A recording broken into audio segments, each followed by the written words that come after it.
അങ്ങനെ എല്ലാ പൂരവും കഴിഞ്ഞതാ. ഇനിയിപ്പോൾ കുഞ്ഞുട്ടികൾക്കും പോകാനായിട്ടോ. അപ്പോൾ ഇന്ന് പോകട്ടോ. അപ്പോൾ ഇതാ ഞങ്ങൾ അവിടെ നിന്ന് വരുമ്പോൾ നമുക്ക് കുറച്ച് ബീഫ് കിട്ടിയിട്ടുണ്ടായിരുന്നു. അപ്പോൾ അത് ഇങ്ങോട്ട് കൊണ്ടുവരാൻ വേണ്ടിയിട്ട് കുഞ്ഞുട്ടികൾക്ക് അത് ഉണക്കി കുറച്ച് പണിയൊക്കെ എടുത്തിട്ടുണ്ടായിരുന്നു കേട്ടോ. അപ്പോൾ നല്ലപോലെ ഉണങ്ങി ഒക്കെ വന്നിട്ടുള്ളതാണ്. അപ്പോൾ ഞാൻ പറഞ്ഞു എനിക്കിത് വേണ്ടെന്ന് കേട്ടോ. അപ്പോൾ പറഞ്ഞതാണ് ഇത് എനിക്ക് അച്ചാറിട്ട് തന്നാൽ ഞാൻ കൊണ്ടുപോയിട്ട് കൂട്ടിക്കൊണ്ട് കേട്ടോ. അപ്പോൾ ആളെന്നെ ഇത് ഭയങ്കര ഹാർഡായതുകൊണ്ട് കട്ട് ചെയ്തെടുക്കാനൊക്കെ ഭയങ്കര പാടായിരുന്നു കേട്ടോ.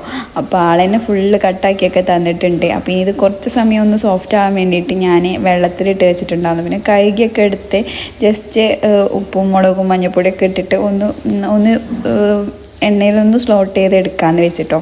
അപ്പോൾ ഇതാ അതിന് വേണ്ടിയിട്ട് ഞാൻ വെച്ചിട്ടുണ്ട്. അപ്പം എല്ലാതും ഒന്ന് സെറ്റാക്കി വന്നതിന് ശേഷം ഞാൻ ജസ്റ്റ് ഇതിന് മുമ്പ് ഇങ്ങനത്തെ ഇറച്ചിയല്ല, നമ്മൾ സാധാ ഇറച്ചി ഞാൻ ഇതുപോലെ അച്ചാറുണ്ടാക്കാറുണ്ട്. അപ്പോൾ ആ ഒരു രീതിക്ക് തന്നെ നമ്മൾ ഉലുവ അതേപോലെ കടുക് അങ്ങനത്തെ ഇഞ്ചി വെളുത്തുള്ളി സംഭവങ്ങളൊക്കെ ഇട്ടിട്ട് ഒന്ന് ജസ്റ്റ് വഴറ്റിയതിന് ശേഷം നമ്മൾ പൊരിച്ച് വെച്ചിട്ടുണ്ടാകുന്ന ഈ ഒരു ബീഫിൻ്റെ ഇതും കൂടെ അതിലേക്ക് ആഡ് ആക്കിയിട്ടുണ്ട് കേട്ടോ. പിന്നെ അതിലേക്ക് നമ്മൾ അച്ചാർ പൊടി ഇട്ടോ ഉപ്പും ആവശ്യത്തിനൊക്കെ എല്ലാതും ഇട്ട് കൊടുത്ത് ജസ്റ്റ് അതിൽ വെച്ചിട്ട് തന്നെ ഒന്നും കൂടി കുക്കാക്കി എടുത്തിട്ടുണ്ട് കേട്ടോ. അപ്പോൾ നമ്മൾ അച്ചാർ ഇവിടെ സെറ്റായിട്ടുണ്ട്.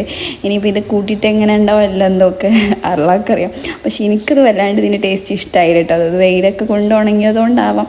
പക്ഷേ ഇത് കുറച്ച് ദിവസം ഇങ്ങനെ ഈ ഒരു സുർക്കൻ്റെ വെള്ളത്തിൽ കിടന്നുണ്ടെങ്കിൽ ശരിയാവുമായിരിക്കും. അപ്പോൾ ഇന്നത്തെ വീഡിയോ ഇട്ടോ. അപ്പോൾ ഓക്കെ, ബൈ.